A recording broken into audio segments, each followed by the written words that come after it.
to the Veloce Podcast, episode 13, I believe. Yeah. So with myself, Richard Bott, and Kat Impey, as you probably well know from Peter Mackay's intro that you've just listened to. So episode 13. So what? First of all, before we go on to motorsport and everything else, it's been a big motorsport week. It has. We've decided to do it on Monday just because it's a bank holiday weekend, which is what we did on the other bank holiday weekend. Yeah. Mainly because there's so much motorsport this time that we decided to. We're still going to talk about road cars and training and things, aren't we? But ultimately, we thought we'd focus a little bit more of a motorsport just because this weekend happened to be, a lot going on ultimately. Yes. So just so you know. So anyway, before we go on to that, so what have we been up to this week? Well, I suppose the big thing really is we've signed a deal with a company called Electrax, haven't we? Who are a manufacturer of very, very high-end simulators from the Czech Republic. Yes. Yep. So racing simulators. Yeah, absolutely. So very, very high end. So we're talking kind of competing with people like Aston Martin simulators, that kind of thing, So pretty getting into six figures. Yeah, but they're pretty special things because they're almost like they've got their own little room. They're a complete pod on it, and it all moves around, and you strap yourself into it and all that kind of stuff. It's a proper thing. I would say more like so. I don't know if you've done much racing simulator work. I guess when you were doing racing, there was less sims around. Yeah. So growing up, sorry, I kind of said that and then realised. Yeah. I do apologise. We didn't have that in the olden days. So I used to be sponsored by Cranfield University, so I used to go on the sims there a lot, and then I went to McLaren F1 and used their simulator once. So basically, my point being, this is closer to that kind of thing, where it's really a professional simulator, isn't it? Yes. Which you could really use for literally anything. Everything's purpose built by Electrax. Yeah. So it's not using off the shelf parts or anything. It's Absolutely. So anyway, so we're going to be Electrax UK. So we're just getting everything together. So it's been an interesting week. We're just trying to really focus on our main areas with Veloce, aren't we? Yes. So the sim side, the coaching side with actual real life racing, and then our tours, and there's lots going on, isn't there? And you've been teeing up some guests for the pod as well, haven't you? Yeah, so I don't know whether I should say really, but we've got some exciting guests coming up. And some bigger names than I kind of imagined this early on. So it's good. Well, hopefully you guys will enjoy it anyway. I'm sure you will. We will. Yeah, exactly. If nobody else does. Yeah.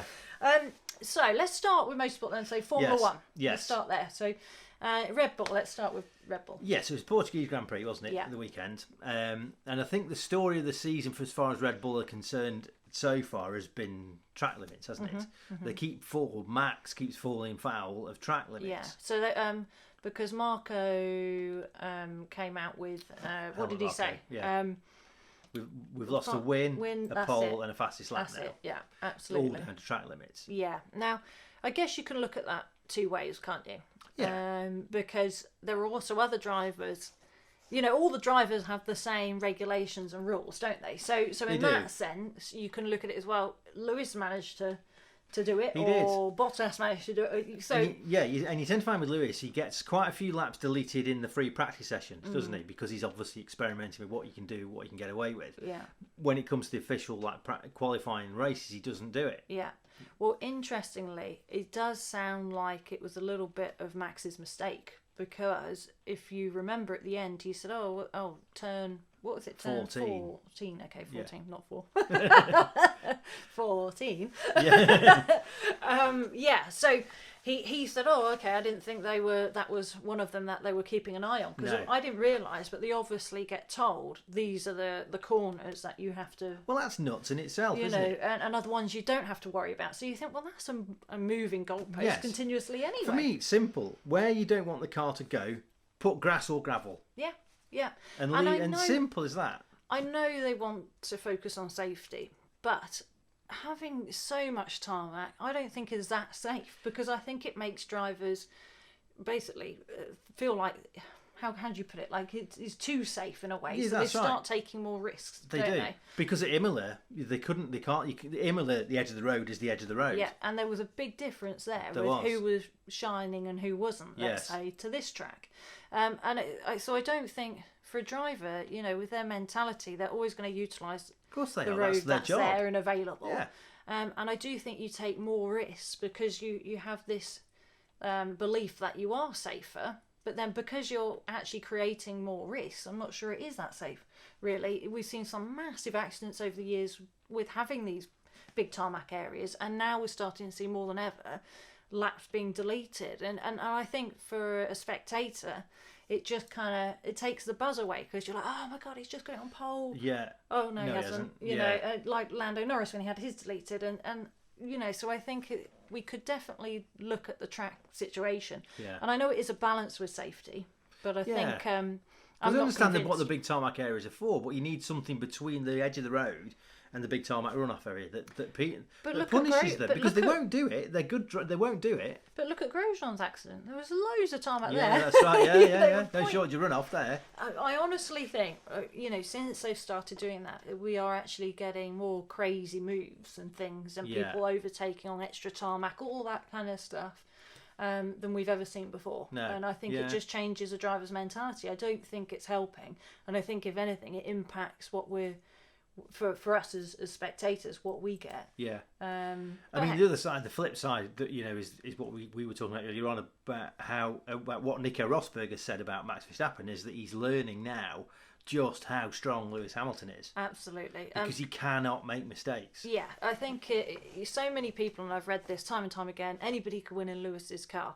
And I think that's probably a bit harsh. Okay, I appreciate Mercedes have had quite an advantage for a while, haven't they? Yeah, but that's nobody's fault. No, and you could argue Lewis has made the right calls at the right time, and some drivers, one of my favourites being Alonso, has made some bad decisions when it comes to teams and being too political and things. So I do believe you engineer your environment a little bit. So I do think Lewis does have, you know, unbelievable talent in the car, but also out the car as well. I do think he doesn't get the credit he perhaps deserves there. But I listened to an interview earlier in the week with Paddy Lowe, and he was saying just how strong he is all the time, everything, no stone unturned, you know. Well, if you think every year you've got to be better, and you're the man who's being chased all of the time, so you have to constantly up your game. And we know with Rosberg, you know, he retired immediately afterwards. He knew he couldn't do that again. No. And what, Heikki Kovalainen spoke about it, didn't he? Yeah, he did, because he was good, Kovalainen. You know, anybody that worked or raced against Kovalainen telling you how good he was. And he said he just wore him out. He just did his head in. Because he won Race of Champions, didn't he, Heikki? He did, he's a good driver and everything on the way up. Yeah, Renault, absolutely. Formula 3, you know, dominant in a lot of the stuff he did. And if you think Lewis, in my opinion, is the strongest he's ever been, because his confidence is going to be just so high now. The team are well and truly around him. And I think Bottas knows that. And I think I believe Bottas is incredibly quick. I just don't think he's mentally strong enough to deal with this anymore. And it's almost like he needs a new chapter. If he stays Lewis's teammate, he's never going. I just don't think he's ever going to beat him. He had a chance near the start of his career with Lewis. Yes. But I don't think now. I think it's too far gone. And he's so mentally destroyed by it that, you know, I just don't know if you can come back from that. I know he's got a sports psychologist, hasn't he, trying to help him through all of this.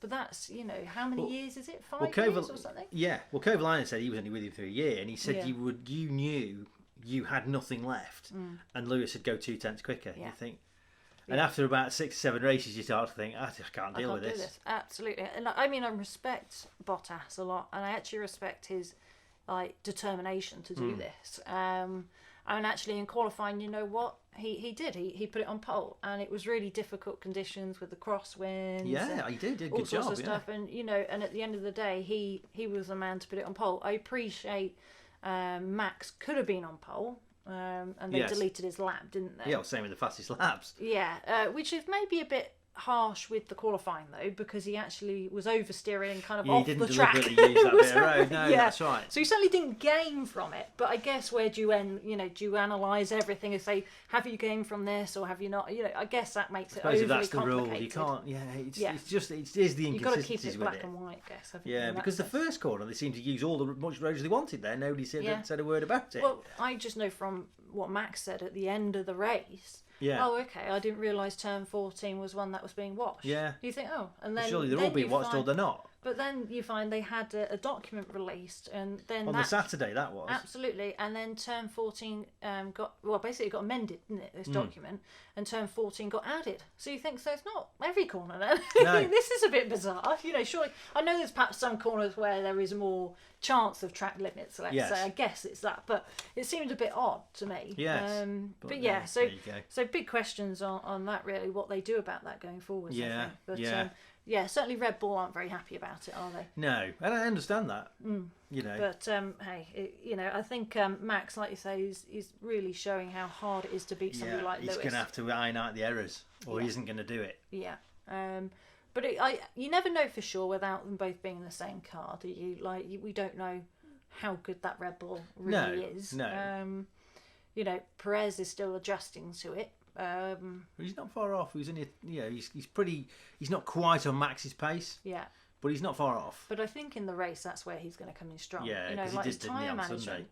Okay, we're going to extend 50 another odd 10 laps of a 60-lap race on one set of tyres. Exactly. That's where he's going to be such a good wingman, if not more. In many respects. But yeah, it was a great Grand Prix, wasn't it? In many respects. Especially, it was a good race. It wasn't a great race. It was a good race. Yeah, I think it was good until Lewis burnt off into the distance, as he often does. Yeah. Bottas was interesting because I really thought he'd get in the lead and he'd get away, but he just kind of didn't quite. It's like on the first stint, he just couldn't. Couldn't get away, could he? Yeah, and then he was quick again. Yes. So he seemed very puzzled by that, which is Martin Brundle was saying there's nothing worse than not knowing why you're not quick. That's but there's like a little insight into Bottas when he came out of the pits, where he changed times. He came out of the pits, and Max caught him, caught the way around the lap, and he left the door wide open. And he thought Lewis wouldn't have done that. He'd have gone down the left hand side. I thought, well, you're going round me. If you want to go round, you have to go the long way. Yeah. Well, Bottas just, and you think that's all in his head. It is. Because we all know he's quick. Toto knows he's quick. But I just think he's too beaten down now. Yes. Deep down, he knows he can't beat Lewis. And the only way he's ever going to beat Lewis is by changing that inner belief. But how do you do that? Yeah. I think so this far gone. Do. But anyway, so that's not the only motorsport that's been on, is it? No. By any stretch. So what else has been going on? So we've also had first round of the WEC, haven't we? Yeah. So I watched most of that. Six hours of it. Yeah. But it's the first the hypercar era, of which there's only really Toyota at the moment have built a hypercar, haven't they? But where there are plenty coming into it. Yes. So there? Alpine have gone into, because you could run a prototype for the last year, couldn't you? So Alpine have gone into it with a prototype, an LMP1 car, but it's got a massive weight limit, I think. Yeah, so extra 100 kilos on it or something. I read, I think. Somewhere. Yeah, now because that's all. But they're going to build a hypercar. Absolutely, but there's quite a few manufacturers coming into it as well. Yeah. But we've still got this question because you've got the hypercar and then you've got this other. Yeah, what's it called? The Le Mans Daytona thing. Yeah. So hybrid. Which is so a hypercar is pull out all the stops, build what you want. Do what you want. It? You build it and do what you want. Whereas within the rules. Yeah. the hybrid concept is a bit different, isn't it? So you have to pick a chassis like Delara or Orica or whatever. And then but I think Porsche have gone down that route. They have because they want to run in America. Yeah. That's the key thing. Yeah. So, but it should be. I think it's going to be the best time ever for sports cars. Because pretty much we know how passionate Zach Brown is. So McLaren will build one or the other. Yeah. Ferrari are talking about building one or the other. I think they're talking about hypercar. I think Ferrari. Well, if you think so, Zach Brown runs United Autosport as well. He does. Yeah. He's already in that scene. Yes. He'll know what's going on. I wouldn't be surprised if they go down the hypercar route. In many respects as well. Yeah. With United Autosports running it. Ferrari have gone down the hypercar route. I think they have. Yeah. I understand Porsche's decision because I think they've done that. There's a few that have gone down that route. Yeah. Honda, I think, have gone down that route because they're massive in America. Can't think of else, but there's a few who've gone down that route. It's a shame, really, that they didn't quite get it all together so they're all running the same. Yeah. That would have been perfect. Yeah, but I think it's still great that we're getting these major manufacturers back in sports car racing. And in WEC, they're going to try and make it so it's like they're all running at the same pace, aren't they? Which would be great. Yeah, well, you have the whole balance of performance thing. Yes. Which, they don't always get it right every year, but they try and their best to whatever advantages are gained. They try and make sure the cars are fairly equal. Because that's the thing with Porsche, with the GTE You know, because their new RSR is unbelievable, isn't it? It's like a prototype. Yeah. So whether they've just thought, screw it, we're going to go for it, Porsche. Because they got shafted last year at Le Mans, didn't they? I know we've jumped ahead here of the from the hypercar class, but it just made me think of the balance of performance. Now they got shafted by that at Le Mans. Yeah, well, I think what we're seeing, unfortunately, with balanced performance when it doesn't work is manufacturers and teams sandbagging in testing, in qualifying even. Which isn't because they changed the rules overnight, didn't they? Because exactly what happened at Le Mans is Porsche then suddenly had to carry a load more weight after qualifying. Which is just it doesn't work basically.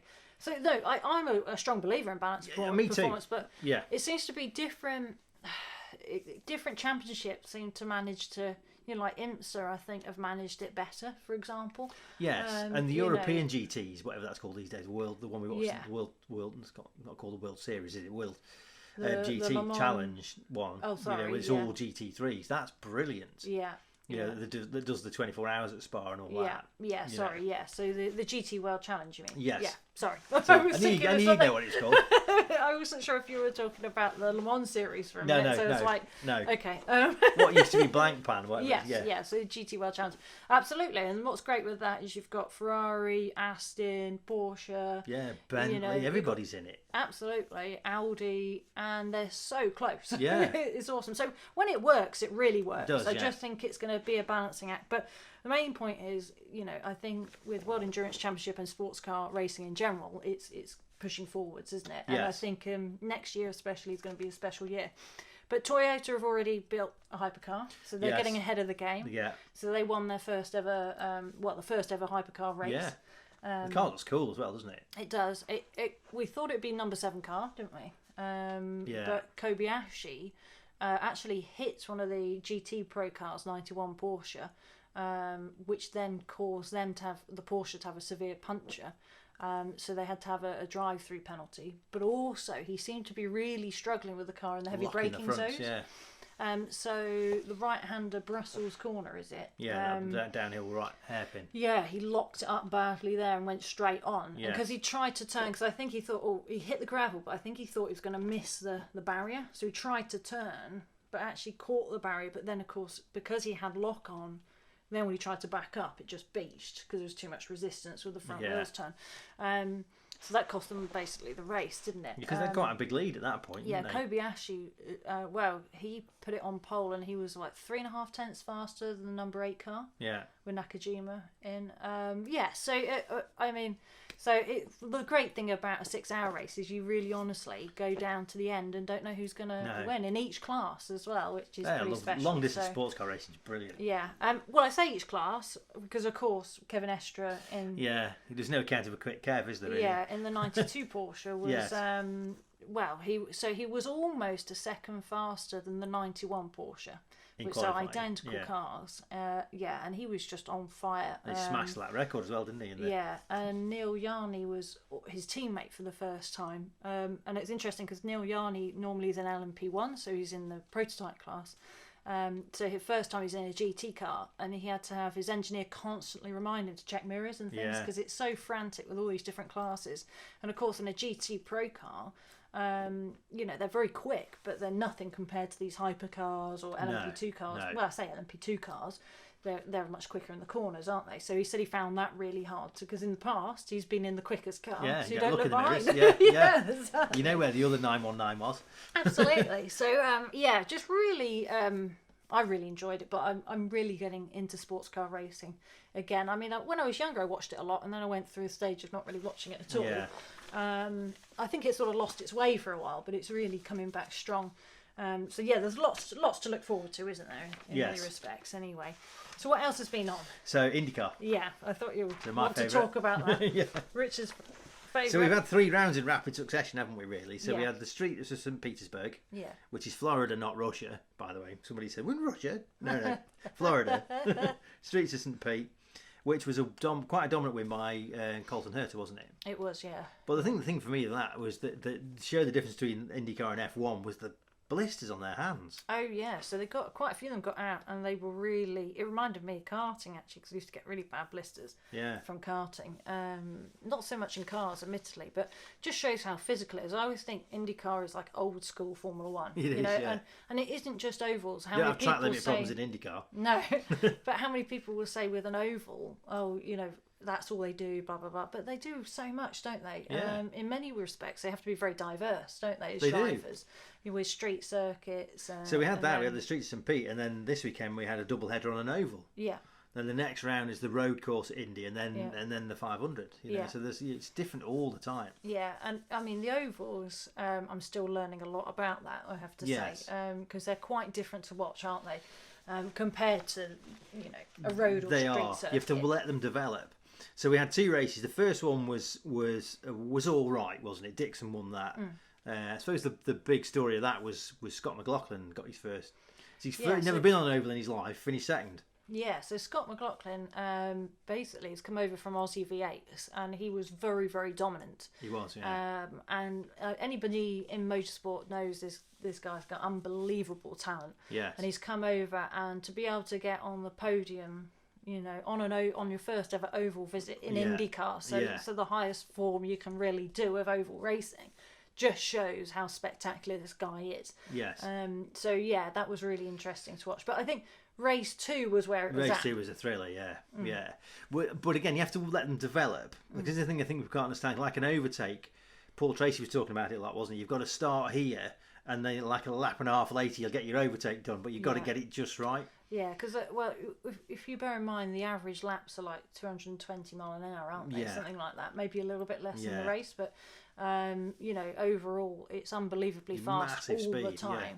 But they're not flat out. So, of course, it's easy to think, they're just going around in circles flat out. How hard can that be? Yeah, you've got to manage the car, haven't you? I was interested that, watching onboard, quite often they come down a couple of gears for the bends, which I never thought they would ever do. It's a tri-oval, isn't it, I think? So the one corner's flat, the other two are quite sharp. Yeah. Relatively speaking. Yeah. They're in 190 instead of 220, Yeah, but he's doing this over 200 mile an hour, and you're all bunched up together. I mean, it's quite something. On the safety front, though, what do they call their halos?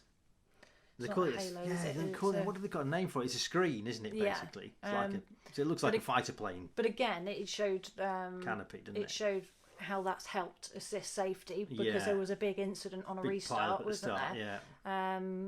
Bourdais got involved in both races, being hit up the back. No fault of his own on either of them. And it was just one of them things. It was just a racing thing, wasn't it? Yeah, but basically Conor Daly ended up on his roof, and he said it's the first time he's ever been on his roof in an IndyCar, so that's a tick box kind of done. He's had a really tough kind of season, actually, hasn't he? But yeah, it showed, because he was on his roof for a long time, and the roll bar had caught loads of muck and mud and all sorts of stuff. But you could see when you watch it in slow-mo how close his head is to everything. But luckily that screen is pushing a lot of stuff out the way at the front. So it was kind of, it shows kind of the safety element of that. And I know Formula 1 went down a different avenue, didn't they, with the halo? Yes. So it's like a halo, but probably better. Yeah. But watching that anyway. Because the scary thing with that, we said during the shunt, you saw a drive shaft fly through the... Yeah. Well, that could go in through the gap on a halo. That's what but it'd have bounced off the screen. That's what I mean. When you watch, you think, actually, the screen's probably a better idea in some respects.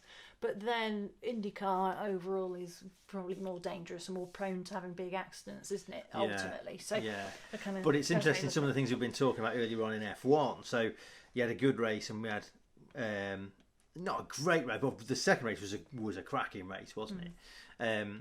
But also the bravery that you needed. So Pato O'Ward won it. Yeah. Basically because he had bigger balls, didn't he? Yeah, so race 2. So Pato O'Ward's this young, very young driver, Mexican kid, how old is he? 20, I think. Okay. So really young, well, I say really young. I mean, in F1 terms, that's old now. Yeah. But no, he came on a restart round the outside of 2 cars. With it all twitching and moving around. Yeah, and that kind of helped me appreciate, though, how on the edge they are.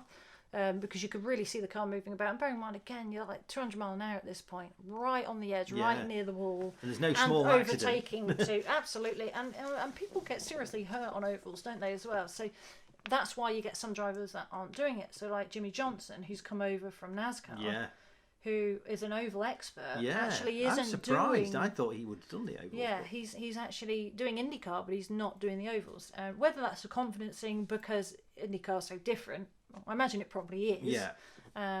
Because there's a lot to adjust to, and he's been honest about that, hasn't he? And yes. he's not necessarily fussed about winning. Is No, he? he isn't. He's just He's kind just- of he the wants to do experience it. of doing it. Yeah, Yeah. so I kind of get that. And Grosjean's not doing the ovals either, is he? yeah, and I wondered if that was partly down to his other half, because I watched an interview, when he had his big accident and almost got killed, his wife and children were watching at home, and I think it was a very difficult ordeal for everybody, and I don't think they want to ever see something like that again, and they know with ovals the chances are greater, aren't they, if there being a very serious incident. Yeah, because the next one obviously is Indy, isn't it, which is the big one. Yeah. Because this is a 1.5 mile Texas, so where Indy, they're averaging like 220. Yeah. Yeah.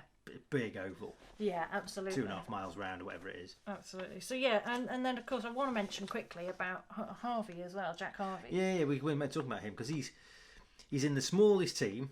It's affiliated to Andretti, isn't it? But it's the smallest team, and he's just punching a one-car team. And they run the works Acuras in IMSA, don't they? I think that's the only other thing they do. I think. But like he was on the front row at St. Pete, finished fourth. Yeah. He was running fourth last night, wasn't he? Yeah. And then the wheel bearing collapsed. Yeah. When does that ever happen? Yeah, that's such a shame. And he was looking really racy. He was, a comfortable fourth, if not maybe higher. Maybe a podium, yeah. So in this one car team without the budget and knowledge of some of these other teams, like the main Andretti team, you're bound to get more, expertise, I'm sure. And they're a massive team, aren't they? But also it's important to have teammates, I think, to push you along and also learn from with data and all that kind of stuff. And you can try different things in testing, see what works, that kind of stuff, which obviously when you're a one-car team, it is harder. You're doing all the donkey work. And you haven't got any comparisons either. So, I think he's doing exceptional, and I think this really could be a great year for him. Jack just Harvey, need to get that win, doesn't he? And I think he'll be off and going then. Yeah, I mean, I never really directly raced with him because I'm a little bit older, unfortunately. So he was in cadets karting when I was in juniors. But going up through the ranks, he was always so quick, but never really had the money. So he got supported by Foundation Steps when that was around. He was British F3 champion, but then wasn't he? It was hard. It was hard to do. Yeah, they kind of pulled the out, didn't they? Yeah. For whatever reason, so he lost his backing, so he went to America. Yeah. But really, he's worthy of a Formula 1 seat, but he will never get one, unfortunately, now because of age and where he's at. But I think he can really make a big name for himself in IndyCar. Yes. Given time, I think he already is in many respects. Yes, I mean, talking of the crossover, I think Zach Brown, that man again. So Ward drives for McLaren in IndyCar, and I think Zach said if he wins a race, he'll let him do the young driver test. Oh, really? So presumably he's going to test a McLaren now at the end of the year. Well, good for him. Yeah, totally, why not? And if we he's can have, great. He's got a great attitude as well, hasn't he? But if we can have IndyCar and Formula 1 closer, like that, and people like that, or well, the cars, they've got Colton the same sponsors on everything. and... McLaren have done an amazing job with that. So the Indy cars they're the same colour scheme as the F1 cars, aren't they? Yeah, they're orange with blue, and same sponsors on them, and Splunk, whoever the hell Splunk are, and all. Yeah, but exactly. And I think it'd be great because you get, like I said, somebody like Colton Herter, an American young lad over in Formula 1. Brilliant driver. I think it'd be great if you get that more. I know we're getting it more the other way. Yeah. So F1 drivers coming over to do IndyCar, but it'd be great to see it the other way around as well, see how they fare. Be very supportive of that and see what happens. Yeah, that's for sure. Yeah. So that's kind of the motorsport bit. That box that just off. Just us kind of chatting about that, really. Yeah. So what about road cars then? Yeah. So the one thing that stood out for me, there was I've always fancied a front engine Ferrari. I don't really know why. They just have something about them. So I guess if you go back to Ferrari's heritage, their Formula 1 cars were front engined, and then things like the Ferrari Daytonas and all the beautiful 60s sports cars were all front engined V12s. And I think one of the nicest or best cars that Ferrari have built in the last 10 years is the TDF, Tour de France. What an amazing car that is, but like £1 million, aren't they? And this, I think, is the replacement for that as the 812 Superfast. And they just love what they've done with it, really. Yeah. So they can build less than 100 of them. Yeah. They reckon. But it's got a 6.5 litre V12 that revs to 9,500 revs. Yeah, Can you imagine the noise that makes? Well, that's what we want, though, isn't it? You know, cars to sound good again. Yeah, and that's exciting with character, thing, right? and yeah, absolutely. And it's 0 to 60 in 2.5 seconds. Yeah, so that's for a rear-wheel drive car, that's some. That's very impressive, Yeah. isn't it? Because that's kind of Turbo S territory, Yeah. isn't it? But that's four-wheel drive. Four-wheel drive and rear engine. Exactly. So lots of traction at the back. So you kind of it's surprising they've achieved that, I have to say.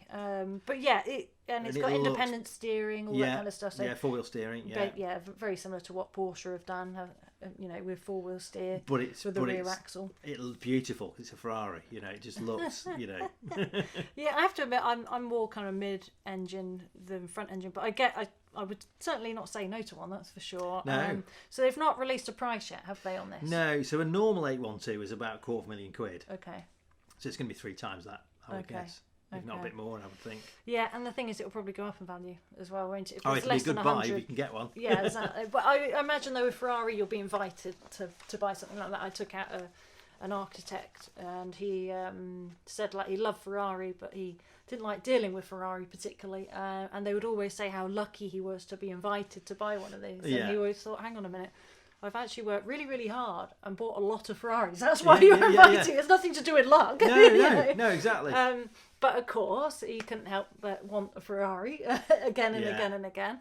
So I'd imagine with this, you'd be invited. I can't see it being any other way, really. No, well, I think we talked about on our pod, I can't remember which one it was, when we talked about Vettel was selling a load of his cars. Yeah. And he had an F12 TDF that had every extra on it. So whether there's going to be a Charles Leclerc 812 Superfast. I see what you're saying, yeah. Well, they often do tie in a lot with their Formula One stuff, don't they? So, because I didn't realise that the Ferrari Red changes every year in Formula One. And they have, if you go to their factory, they have every single red that they've ever used. Is that and right? you can pay extra to have that particular red on your car. Yeah, Obviously, when I say extra, a huge extra to have that.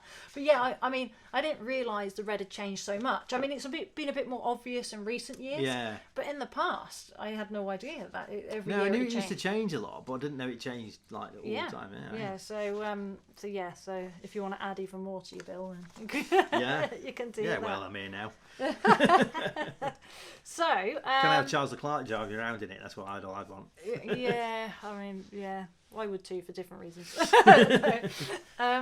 So I've noticed we haven't really got a driving gem this week. What's happened there? I'm not entirely sure. I think because we got carried away with motor racing. Okay, so we're going to hold that. We'll hold fire because we're going to talk about left foot braking on the simulator, aren't we? We're going to do a film about that because we thought that'd be a good way of looking, because we can't get on track at the moment, how you would use left foot braking in more of a track environment. So we're going to do a little film on that. So and then we'll talk about it on the old pod. Yeah, sure. So interactive thing for the week. Interactive, yeah. If you could drive one rally car, which one and why? Yeah. So. You're going to go first? You know what? I thought, oh gosh, and then straight away I thought, oh no. So I used to watch a huge amount of World Rally, actually. When it was a bit more accessible, it's a bit harder to get hold of now. Yeah.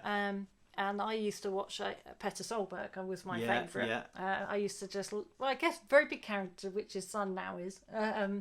But at the time, he always used to go along, and he used to always have his tongue out the side of his mouth when he's concentrating and things. And huge character. Anyway, so he had a long stint with Subaru, didn't he? He started with Ford in the World Rally in 1998, I think, and then he did 2 years with Ford, I think, and then moved to Subaru in 2000, something like that. I did it. I gave him a passenger ride once. Oh, did you? Petter Solberg, around the Oval at Miami in a Subaru. What did he say? Oh, he was alright. He kind of said, I had a film of it at one time because they put camera films in the car. Yeah. But actually VHS video recorders in the car. Yeah, took Petter Solberg around the Oval. Yeah. He's a great guy, he was cool. Right? Yeah, he was a nice guy. Yeah. So his favourite was the S9 WRC. So I thought, well, as he's my favourite, that will be my favourite. Exactly. But no, I mean, that kind of era is when I started playing the PlayStation Rally games. You know, you had the Colin McRae one, and then you had Yeah. the World Rally Championship one and stuff. And so that kind of era, is very close to my heart, because I have to admit I don't watch World Rally anywhere near like I used to. It's hard to find, isn't it, now, though? So, I just think it's not got quite the coverage and publicity it used to have, unfortunately. No. Which is so sad, because I think the best drivers in the world are World Rally drivers. I really honestly do, because I think you have to be so diverse that it's, you know, people like Ogier, no, Ogier. No, who in the past? Come on, Citroen driver, Loeb. Yeah. Sebastian Loeb. He's proved it many times, coming and doing sports cars and all sorts of stuff. He's How picking good you everything, are, yeah. you know, as a rally driver. So yeah, that would be my pick anyway. Yeah, so I've thought about this. I suppose I always have a soft spot for Opel Mantas. So a Manta 400, so around sort of Jimmy McRae. They're massive. Sorry? Aren't they huge? No, Manta? they're not. No, Am I thinking of something completely different then? maybe. So Jimmy McRae or Russell Brooks, Andrews Heat for Hire, Oh, Manta 400, something like that. It would have to be that or one of Collins' cars. but why? Because I suppose I always love Mantas. Always wanted my dad to have a Manta, Right. and then I had one myself. Yeah, I know you did. Yeah. And I love my Manta. And you can't find them now. I think they've all rotted away. They've all died. Oh, really? It's quite hard to find a decent Manta now. And I think when I was, so that was sort of in mid 80s, sort of onwards. So I just remember those cars, you know. Yeah. So we had that or one of Collins, probably one of Collins' Subarus, I would think, Yeah.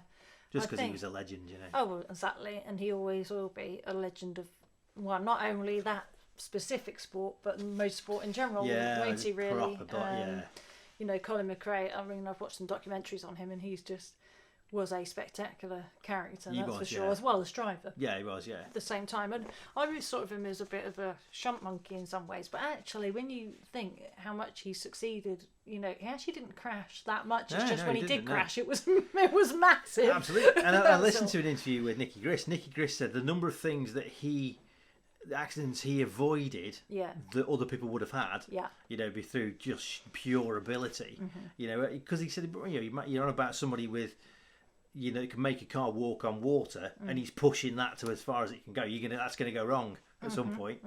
Absolutely, you know? And it does for everybody, obviously. And the sad thing for Colin was, I know we've got on to Colin McRae, was I think people like Sebastian Loeb changed the way rallying was, and Loeb drove more like a racing driver. Yeah. So neat, tidy, good exits, where Colin obviously is flamboyant But I also think the cars changed. The sport moved on as he got older. Sadly. Yeah, but I do also think the cars evolved, and you can now drive them more like a tarmac kind of race car. It's all about precision, and there's not the flair and the flamboyance there used to be. But you think there's far more aids on these cars now than there ever used to be. Yeah. Now, I'm not saying that means no, modern rally drivers are any less of a driver. I just think that's why you will notice a change in the style. To thread a world rally car through a forest, you know, you get that wrong 80 mile an hour to a tree. You're not, you know. Yeah. Whoever you are, at whatever era, you're good. It's just I can see that how it's changed. But for McRae, if you want to see what McRae's about, we did a video about him of him on board through Wales in a Focus. Yeah. Yeah, in fifth gear, like pitching it in a forest, you know. Yeah, that's definitely worth watching. Actually, isn't it? If that's you get commitment. a chance. So it looks like it's fast forward. But he's moving in slow motion almost. Yeah. You know, amazing driver. Anyway. But I think all the greats are like that, aren't they? You know, they don't look frantic at the wheel. You know, they're so in control. Absolutely ahead of the car. Absolutely. Anyway, we're digressing. Reminiscing about Colin McRae. We could do a whole pod of Colin McRae. Yeah, well, perhaps we should get Peter Mackay back on. Yeah, well, perhaps we should do at some point. We could do a feature on each. That'd be cool. Driver, we'll do a legendary driver podcast. Yeah, I think we should at some point mix it up a bit. Yeah. There you go. So, of course, let us know with your rally car what it would be and why. Get in touch. That would be great. And what we got next week? So, Spanish Grand Prix. So, Alonso's home Grand Prix. Yeah, I'm looking forward to that. So, a track that they're all a bit more familiar with because obviously Imola and Portimao They're professional racing drivers. They learn these places quick, but I think the teams and everything else will have a lot more data for Barcelona. So I think that's what Red Bull are hoping, and McLaren are hoping that Portimao suited the Alpine because they had a bit of a difficult well, they were closer to them because Norris drove brilliantly again, didn't he? Oh, absolutely. So best of the rest almost. But the key thing for me for that is the first round of the F3. Yeah. Which we've been waiting for, haven't we? Yeah, so FIA F3. So we've got a young driver coming on from that very soon. Yes. So we'll mention that when that's confirmed on which pod that will be. But But F3 is always fabulous. F3 is probably more exciting than F2 these days, isn't it? In many respects. So that's starting. So we'll cover that as well. Yeah. And I think that's pretty much, apart from Formula E and things, I think that's pretty much it on the motorsport front. I think it's touring cars. Of course, British touring cars. I forgot all about that. Yeah. So gosh, that's come around quick, isn't it? Look at that. So we'll focus on that, but we'll do a bit more road and driving focus next week rather than motorsport, just to balance it out. It's just there was so much going on. Motorsport this week is end up kind of taking over, but next week we'll balance it out the other way, won't we? We will. Get back to normal. Okay, well, thanks for listening, and please do get in touch. Thank you. Thanks.